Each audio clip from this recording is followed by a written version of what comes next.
Thank you, Bill. All right, last but not least, so yesterday we got started talking about different kinds of models of care delivery. And now I'd like to continue that discussion by having Kate Wolin come, who has bravely stepped aside from her academic career to become CEO of Scale Down. And she's going to talk kind of at two levels. One, about using technology enabling tools and resources to deliver these interventions, but also about a model that we haven't really heard of yet in these 2 days in terms of delivering these interventions via new kinds of programs that we're building. Kate? As a technology person, I have to bring my own technology. So, all right. Let's see. Get it to play. It says it's playing on my side. I don't know if it's yours. On the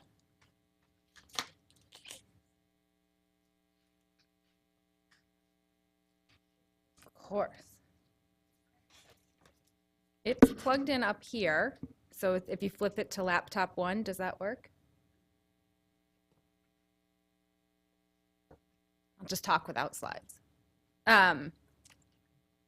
So for those of you I don't know, I used to be an academic, as Catherine mentioned, and 2 years ago, I terrified my father by leaving my tenured job to go start a startup, which was terrifying and awesome at the same time. So I'm going to sort of use what I've learned in that time to use an example of how we use technology and how we think about technology in building Scale Down.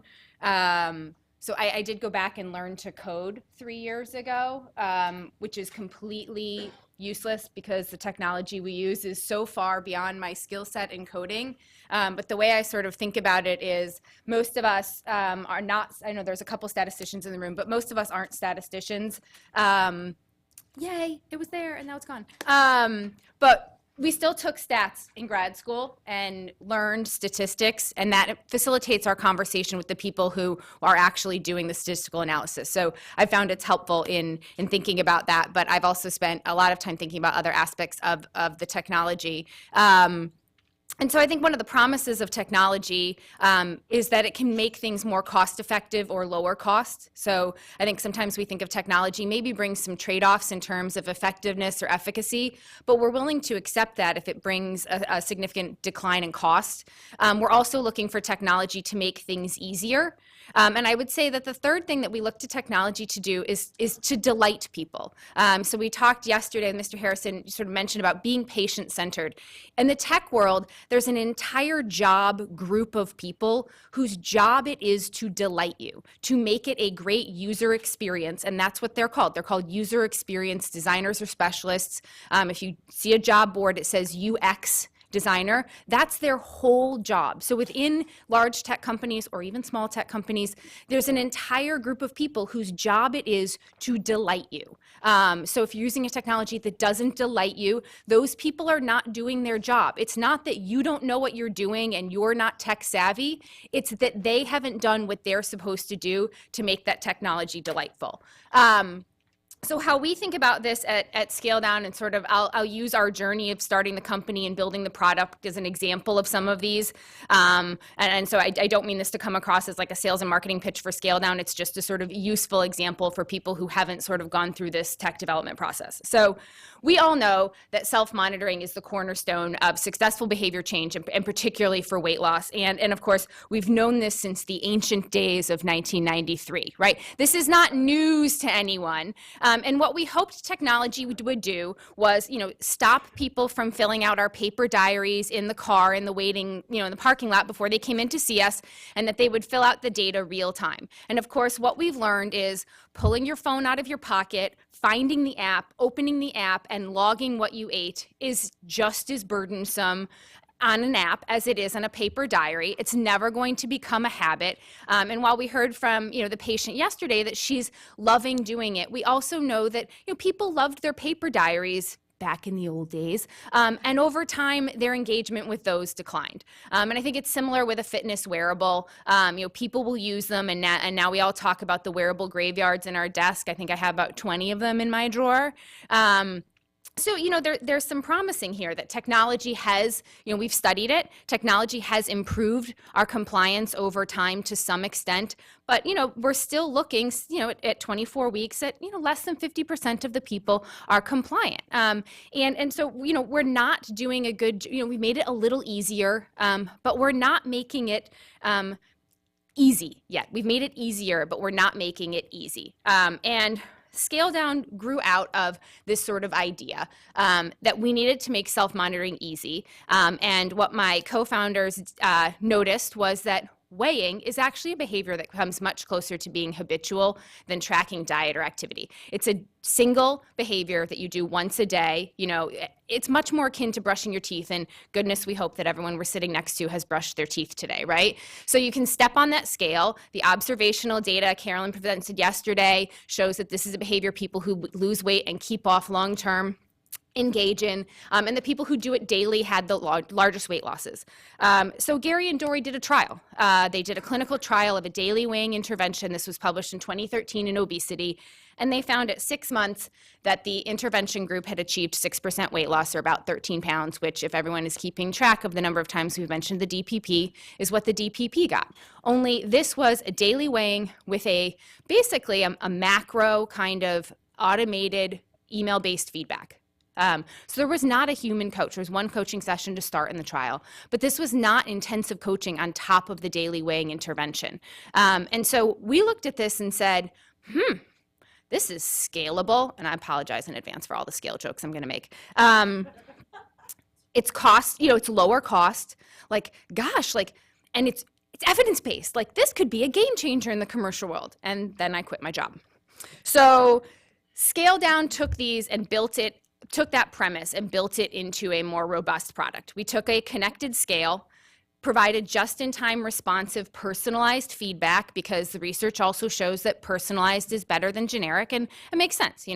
Being told that I lost 2 pounds is math. It's not meaningful feedback. And being told, yay, Kate, you lost 2 pounds is an attaboy, and I'm not going to stick with that for a long time either. So we know from our behavioral interventions with human coaches that we have to move beyond that. It's no different with technology. The same principles and premises apply. So I'm going to talk a little bit about some of the decisions we went and made in building out what this technology looked like. So first question, because everyone loves to say, Kate built an app. Scale Down's not an app.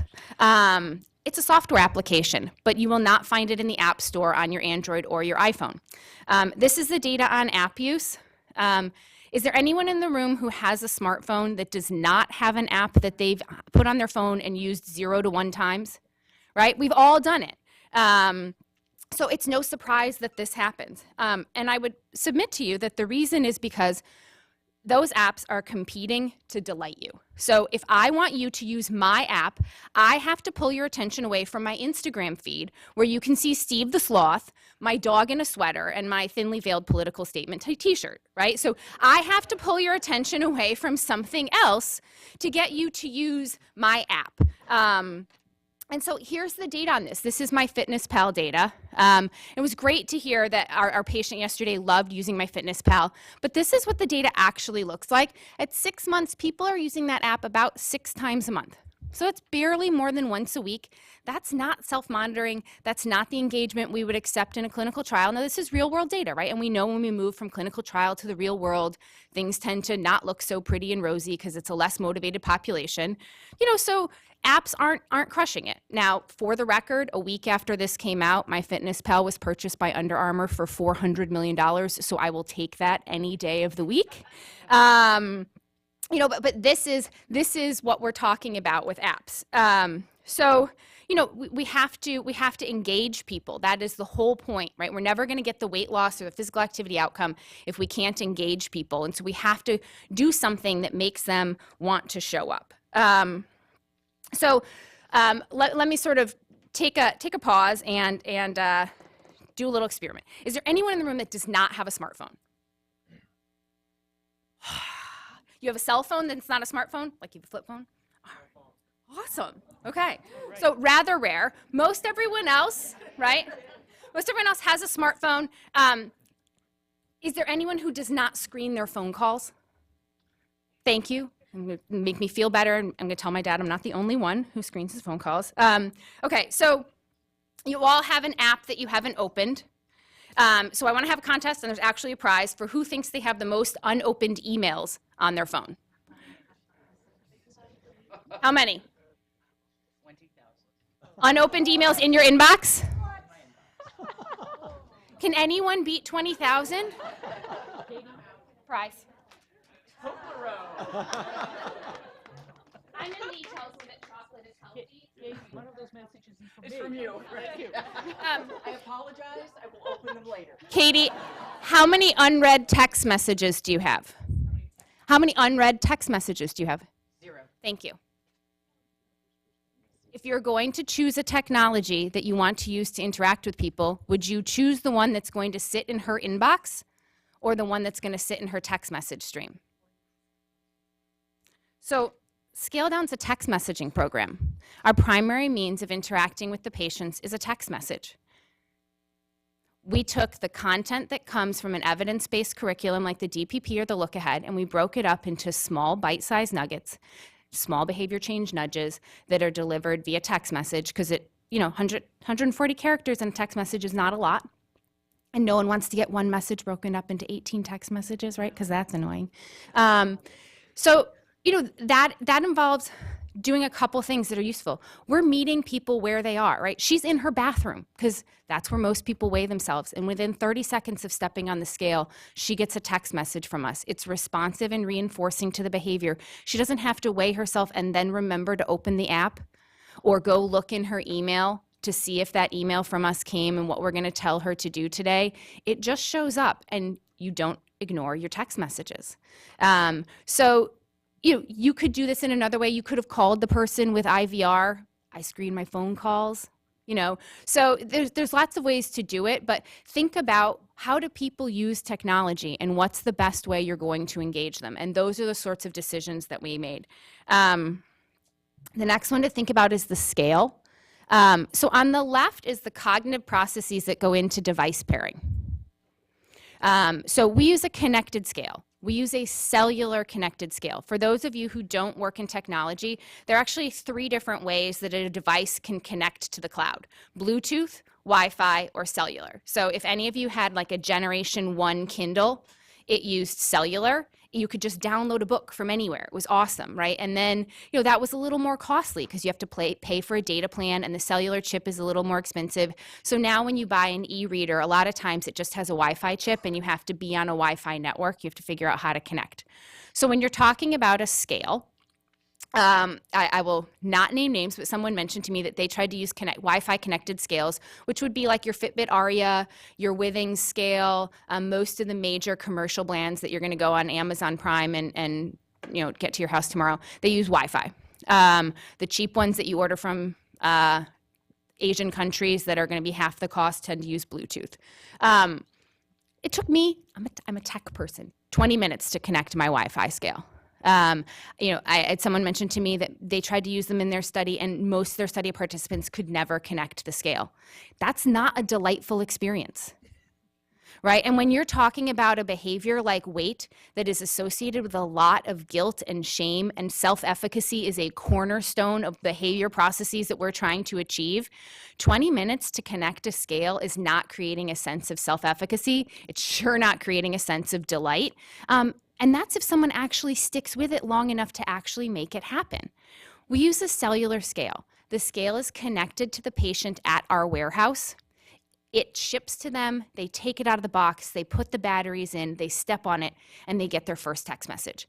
There's literally 0 setup involved for the patient. It's more expensive. We think it's worth it because it's a better patient experience.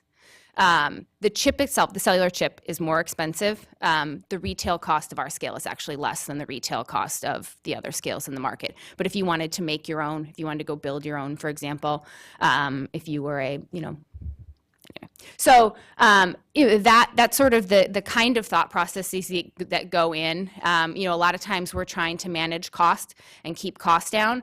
But I think the other thing that I think you have to think about is that time is money. So the time of your staff to be on the phone walking someone through device pairing, that's money. whether you're a research entity or a commercial, employer who's going to roll this out to everyone, that time is money too. And so, and it's not a delightful experience. That's sort of the decision making that goes into that. I'm going to skip the next slide. This is our real world data. It hasn't been cleaned. It's not a subset of the population. It's just, it's about 9 months old. How often are people engaging? So it's, I realize, not the typical sort of academic graph. There's about 20% of the people that 6 months in never weigh. I'm totally fine with that. I mean, I wish it was 10%, but I accept that not everyone is going to find this kind of text messaging program without a person delightful. Some people want a group. Some people want to talk to a coach. But at the price we can deliver technology-only solutions, you can start with this and reach a whole lot of people and only deploy your very valuable, highly trained coaches and their precious time to the people who aren't succeeding with a technology-only solution. We talk about personalized medicine. We talk about triage and medical care. We should think about using those same principles in how we deploy resources in behavior change, in weight management, and physical activity. It's costly to have people do face-to-face programs. And if we don't have to give everyone a face-to-face program, maybe we shouldn't. So half of the people in our program are still weighing 4 to 5 days a week, 6 months into the program. That's highly engaged. They're getting in and they're sticking with it. And that means that we're able to touch them with content 4 to 5 times a week, which is great. We actually do text people even when they don't weigh. And we do that because we want them to know that, our hypothesis was, I have a bad day. I stress manage. I go to the gym. I'm going to get on the scale because I want to see if it worked. I made a good choice.